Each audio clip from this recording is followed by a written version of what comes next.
Now joined by West Ham writer Tom Clark. Tom, how are you doing first off?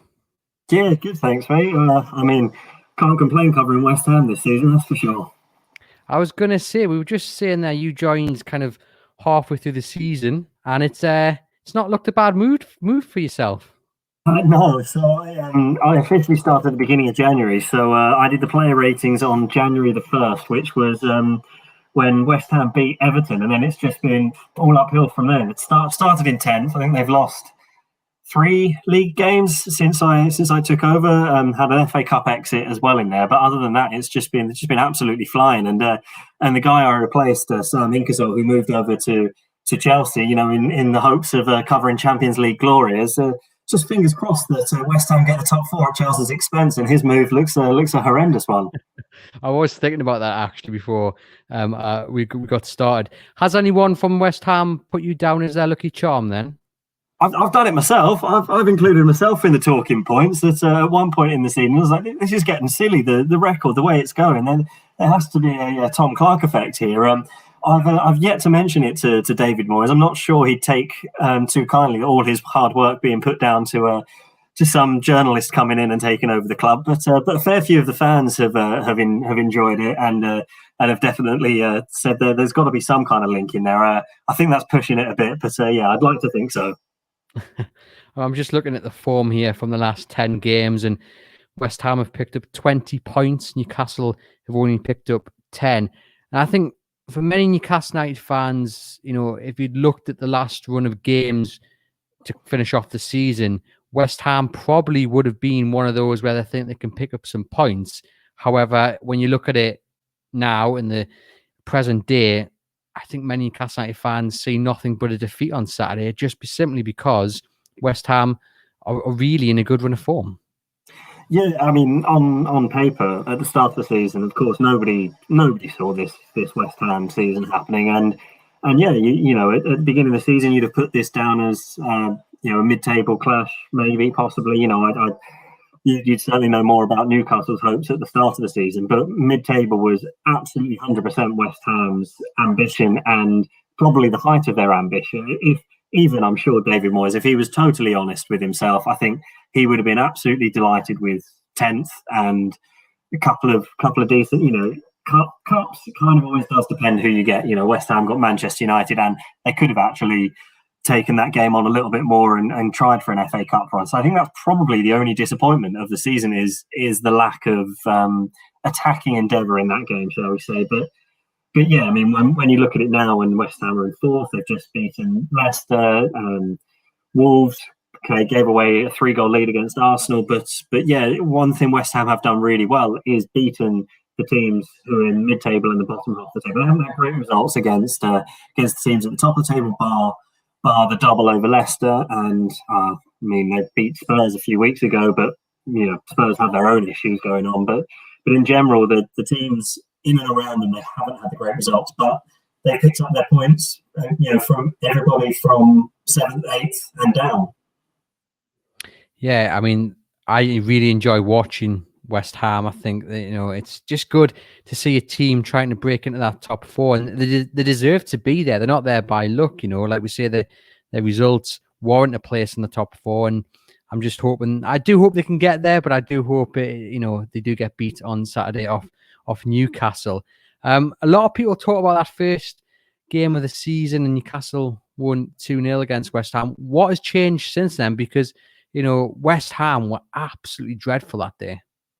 Yeah, I mean, I wasn't at the game, but I remember watching it at the start of the season, and with plenty of friends who are West Ham fans, there was a lot of talk of like, oh God, not this again. This is going to be a really tough season. And with all due respect, they were looking at Newcastle as a team who they should be beating, and thinking that okay, maybe at the beginning of the season, Newcastle's hopes were slightly different with the signings of Callum Wilson and stuff, thinking that maybe he could push them further up the table. But I mean, I've got 2 friends in particular who are West Ham and Newcastle fans, and every year the 2 of them have a little bet as to who's going to finish above, which team's going to finish above the other. And the West Ham fan was absolutely gutted with that result. But since then, and David Moyes has said he was actually really surprised with that result, and not just the result but the performance, because he said he hadn't seen that coming from when West Ham returned in May, June, whenever it was after lockdown. They went on a really good run. They were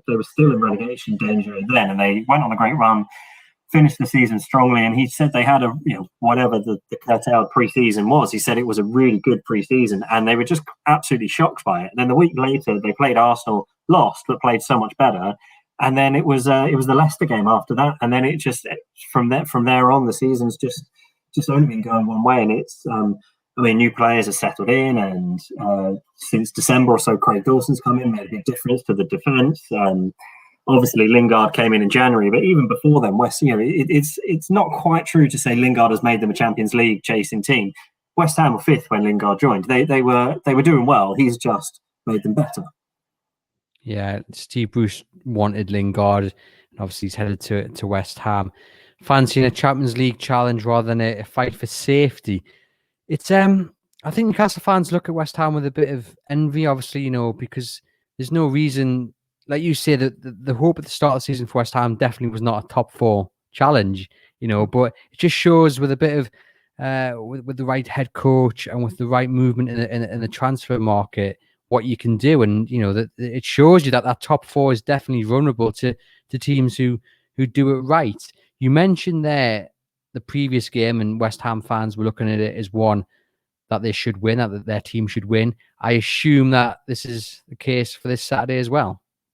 Yeah, especially considering the form and the places in the league table, and with Chelsea coming up the weekend after it.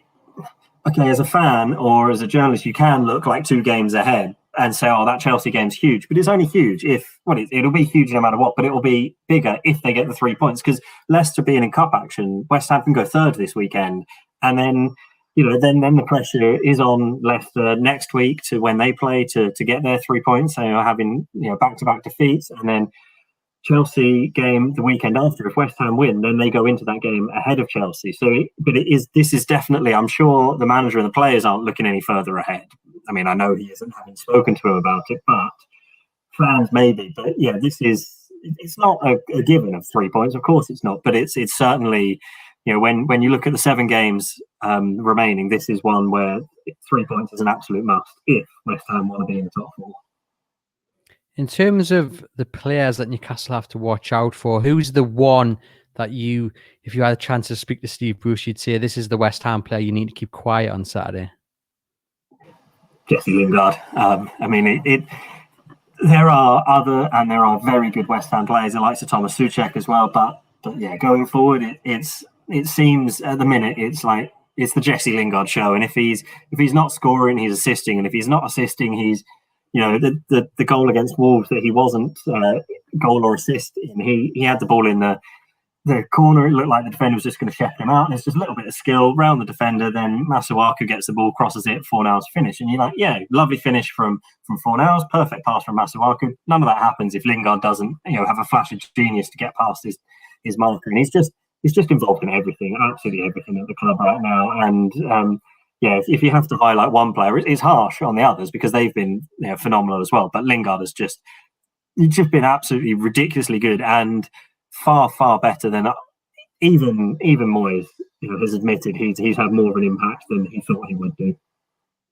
West Ham seem to come flying out of the traps. John Gibson, who we spoke to earlier, mentioned that is what West Ham have done recently. And Newcastle tend to start slowly.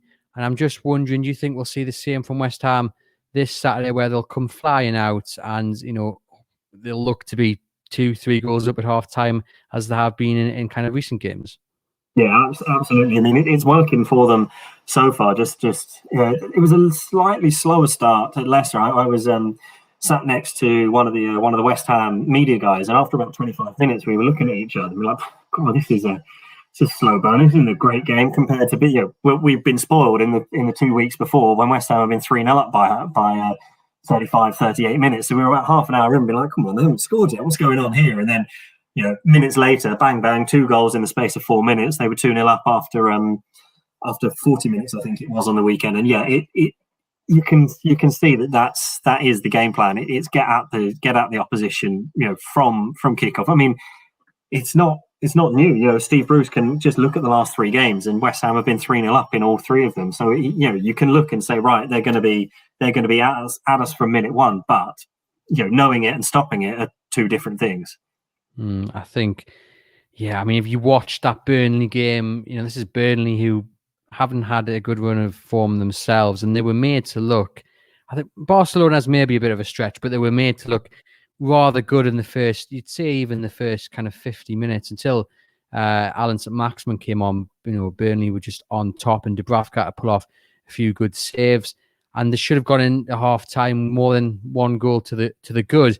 And I do fear West Ham, they'll be more clinical, I think, than Burnley will. And I think that's probably seen throughout the season, and mentioned it again to Gibbo in our chat previously, that I just feel if West Ham come out as they have done in previous games, they will take the chances, which we saw Burnley not do. And for all Martin Dubravka can pull off 1 or 2, 3 great saves, like you say, when you have Jesse Lingard in great form, or whoever, you know, bearing down on goal, I do fear, you know, West Ham being 2 or 3 up at half time if Newcastle start in the same lackluster way they have done in not just the Burnley game, but for actual, you know, they've done that for many games over the past few months as well.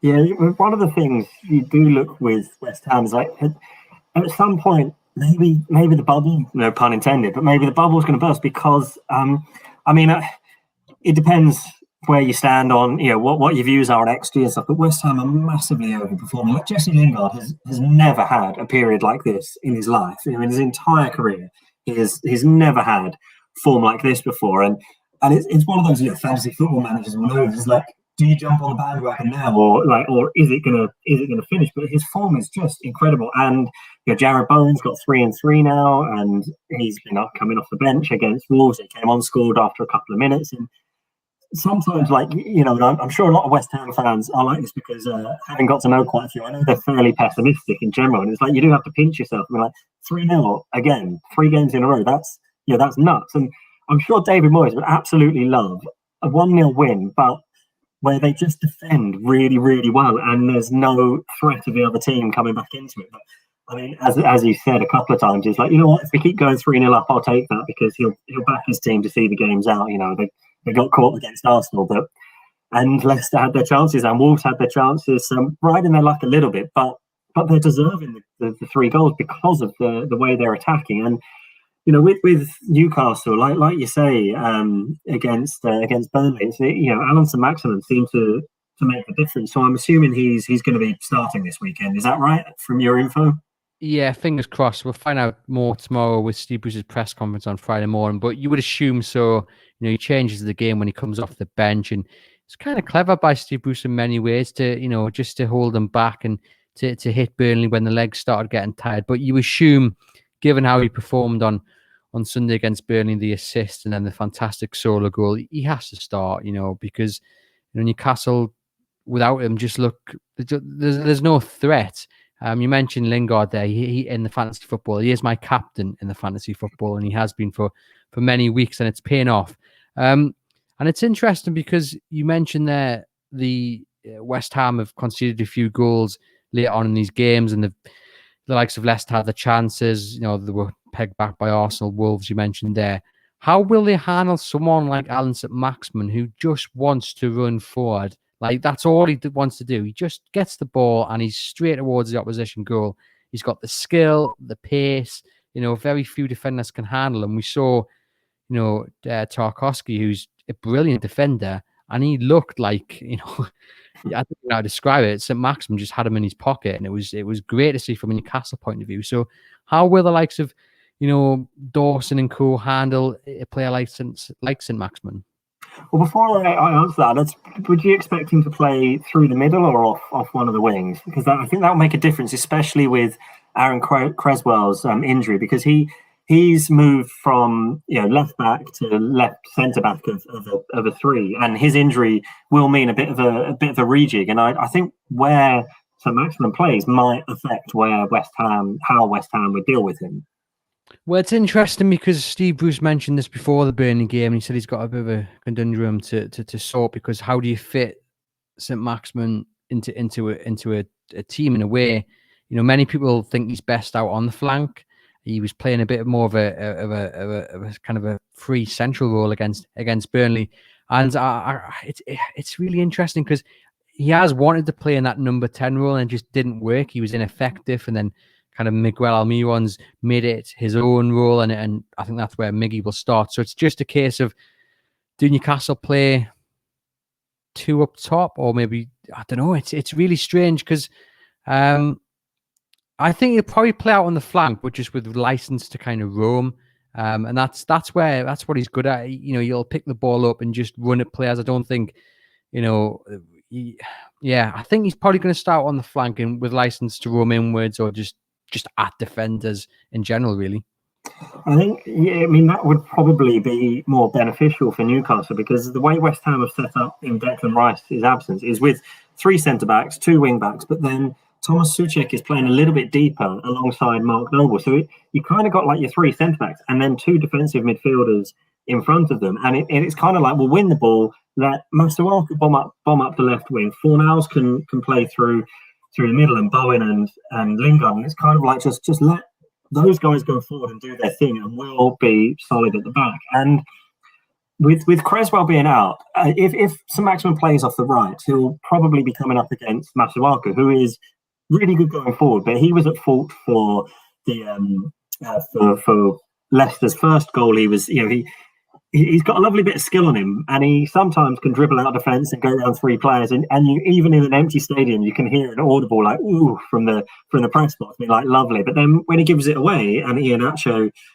scores the first goal, you just think, you just didn't need to do that. And I would worry about St Maximin up against Masuaku, but then if he was playing more in the middle, I would be less worried about him, because Mark Noble, he's not got the legs, but he's got a very good positional sense. Souček stays with him, and then you got 3 centre backs behind them. And I think that Angelo Ogbonna could be back for this weekend, and he's a very, very good central defender. So if he was back in to the centre defence with Noble and Souček in front of him, there's not going to be a huge amount of space there. The space will be wide, and I think if we without Creswell, that will mean Diop plays the left of the back 3, and Masuaku is the left wing back, and that is 100%. That is West Ham's weak point there.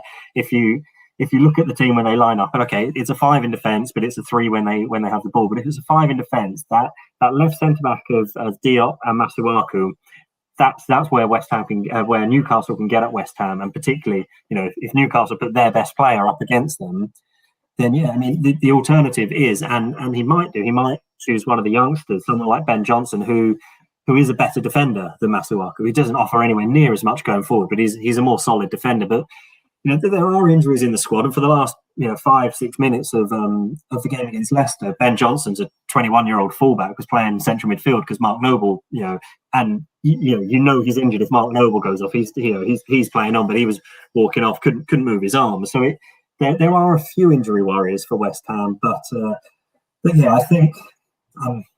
From a personal perspective, I'm going to be touching wood here, but I think West Ham should have enough. If you're pinpointing just 1 or 2 players of the opposition to be looking out for, I think West Ham can cope with that. Yeah, I think West Ham will win on Saturday, unfortunately, just simply because of, like you say, the players they've got, and then the form they're in. It's all about confidence, isn't it? You mentioned there, there's a fear the bubble might burst at some point, but I think when you're so confident going into games and the results are working and the performances as well, I think when you face a Newcastle side which will come into this game with more confidence because of the way they beat Burnley, but obviously they won, and they're 6 points clear of Fulham now. But I just fear, we've seen before where they've finished games strongly, or they've picked up a good point or a good win, and then the next game, they've started the game in exactly the same fashion as they started the previous game, which has just been lackluster. And you kind of like, that little emoji of the stick man with the sticks, poking something, saying do something. It's like that. And it's just, you just wonder how Newcastle will start. And, the St Maximin question is massive. I would imagine he'll play out on the flank. Other than St Maximin, is there anyone else you're looking forward to seeing from the Newcastle side?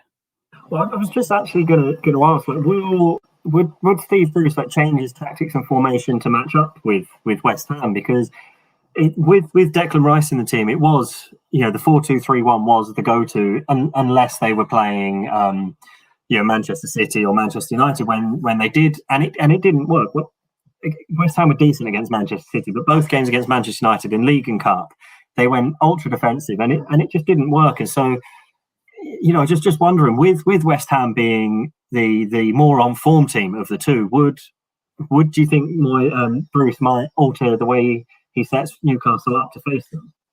I don't think so. He tends to stick with whatever system suits his side. So if they get a win, he tends to stick with that formation. So I mean, I've just checked back there on the good old BBC website there, and they've got a 5-3-2. So I don't even. I think they'll stick with 5 at the back, and then it'll be interesting to see how those in front line up, because if Wilson plays and he's fit, you can imagine him going back to kind of the 5-2-1, and then the kind of the 2 on the outside. So Wilson would play out on the right, St. Maximin out on the left, Miguel Miron is that kind of free role in the number 10 with Shelby and Longstaff in the middle. I don't think he would. It's been a frustration in many ways of Newcastle United fans when they talk about systems and formations, because you look at the Burnley performance and he's stuck with this formation that he'd stuck with for weeks and weeks and weeks, and they got against Burnley, and everyone was saying that it won't work because it works. That formation is beneficial to Brighton, and it won't work, and it proved out it didn't work.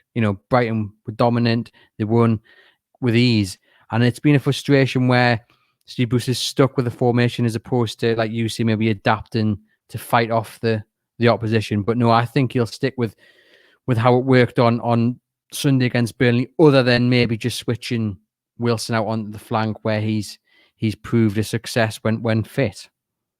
Yeah, I mean, there is an alternative for West Ham, especially with a couple of injuries, and it's just come to me actually because it was something that David Moyes did against Aston Villa when he was really worried about Jack Grealish, and he basically played 2 right backs. He played Ryan Fredericks in front of Vladimir Soufal, and Grealish was.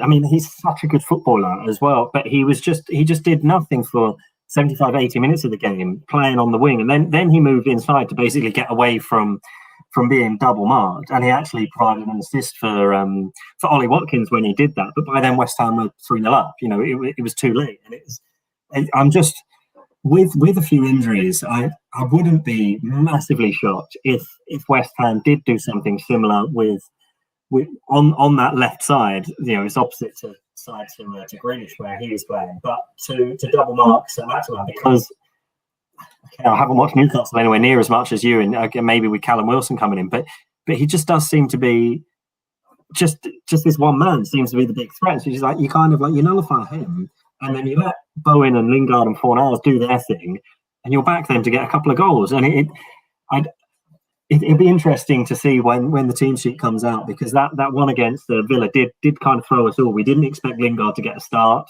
having not played, basically hadn't played for a year. He played 2 cup games, we played a Premier League game for 366 days, I think it was, and hadn't played 90 minutes for 399 days, something crazy like that. Throws him in from the start, but then also didn't expect him to be tracking back all the time, because they doubled up on the other side to kind of counteract that. So I've a little bit given up with the formation talk, and because they line up, you start it, and then 5 minutes in, David Moyes decides, okay, something's not working, we'll switch Bowen, we'll switch Lingard, we'll move this and this around. And having just sent out a live tweet and a live post on the blog, being like, right, West Ham are definitely in a 3-5-2 with these players here.